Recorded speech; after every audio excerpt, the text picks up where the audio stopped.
பானு வணக்கம். சட்டவிரோத பணப்பரிமாற்ற வழக்கில் கைதாகி புழல் சிறையில் அடைக்கப்பட்டிருக்கக்கூடிய அமைச்சர் செந்தில் பாலாஜியின் நீதிமன்ற காவல் 15வது முறையாக நீட்டித்து சென்னை மாவட்ட முதன்மை அமர்வு நீதிமன்ற நீதிபதி அள்ளி உத்தரவு பிறப்பித்திருக்கிறார். அந்த வகையில் ஜனவரி, அதாவது வருகின்ற 22ஆம் தேதி வரை அவருடைய நீதிமன்ற காவல் நீட்டிக்கப்படுவதாக தெரிவிக்கப்பட்டிருக்கிறது.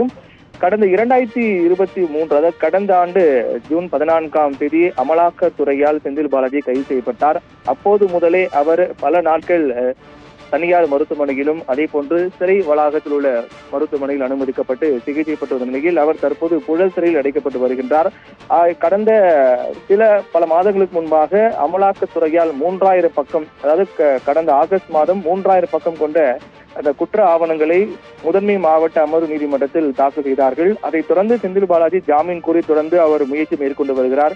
குறிப்பாக 2 முறை அவர் சென்னை மாவட்ட முதன்மை அமர்வு நீதிமன்றத்தில் ஜாமீன் கோரி மனு தாக்கல் செய்தார்.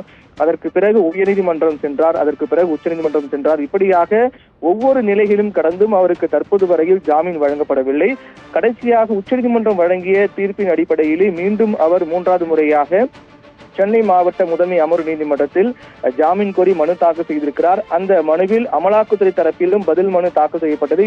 இந்த 2 தரப்பு வாதங்களும் முடிவடைந்த நிலையில் நாளைய தினம் அந்த வழக்கு தொடர்பாக தீர்ப்பை சென்னை மாவட்ட முதன்மை அமர்வு நீதிமன்ற நீதிபதி அள்ளி பிறப்பிக்க இருக்கிறார். நாளைய தினத்தில் செந்தில் பாலாஜிக்கு ஜாமீன் கிடைக்குமா கிடைக்காதா என்ற தீர்ப்பு வெளியாக இருக்கிறது. மிக முக்கியமான தீர்ப்பாக அது பார்க்கப்படுகிறது. அதற்கிடையில் தான் இன்றோடு, இதற்கு முன்பு அவருக்கு நீட்டிக்கப்பட்ட நீதிமன்ற காவலானது இன்றோடு முடிவடை நிலையில் இந்த வழக்கு நீதிமன்ற காவல் நீட்டிப்பு தொடர்பான அந்த விசாரணையாகவும் இன்று நடைபெற்றது. அந்த விசாரணையில் சென்னை மாவட்ட முதன்மை அமர்வு நீதிமன்ற நீதிபதி அள்ளி முக்கிய உத்தரவு பிறப்பித்திருக்கிறார். அந்த வகையில் 15வது முறையாக சிறையில் உள்ள அமைச்சர் செந்தில் பாலாஜியின் நீதிமன்ற காவலானது நீட்டிக்கப்பட்டிருக்கிறது.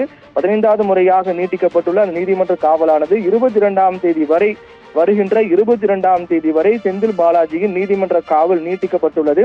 22ஆம் தேதிக்கு அப்போதுதான் முடிவு செய்யப்படும் அடுத்த கட்டமாக நீதிமன்ற காவல் எப்போது நீட்டிக்கப்படும். அதற்கு முன்பாக நாளைய தினத்தில் செந்தில் பாலாஜியின் ஜாமீன் மனு விசாரணைக்கு வரக்கூடிய காரணத்தால் அந்த விசாரணையின் தீர்ப்பின் அடிப்படையில் தான், அதாவது விசாரணைக்கு வரவில்லை, நாளைய தினத்தில் செந்தில் பாலாஜிக்கு ஜாமீன் வழங்க தொடர்பான தீர்ப்பு வழங்கப்பட உள்ளது.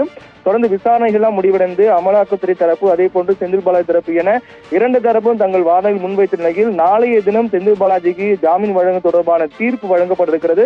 அந்த தீர்ப்பின் அடிப்படையில் தான் அடுத்த கட்டமாக அவருக்கு ஜாமீன் கிடைக்குமா அல்லது தொடர்ந்து அவர் சிறையிலே அவர் ஜாமீன் தள்ளுபடி செய்யப்பட்டு சிறையில் அடைக்கப்படுவாரா என்பது குறித்தான தகவல் நமக்கு தெரிய வரும். அதன் அடிப்படையில் 22ஆம் தேதி வரை 15வது முறையாக சிறையில் உள்ள அமைச்சர் செந்தில் பாலாஜிக்கு 15வது முறையாக வருகின்ற 22ஆம் தேதி வரை நீதிமன்ற காவல் நீட்டித்து சென்னை மாவட்ட முதன்மை அமர்வு நீதிமன்ற நீதிபதி அள்ளி உத்தரவு பிறப்பித்திருக்கிறார். பானு.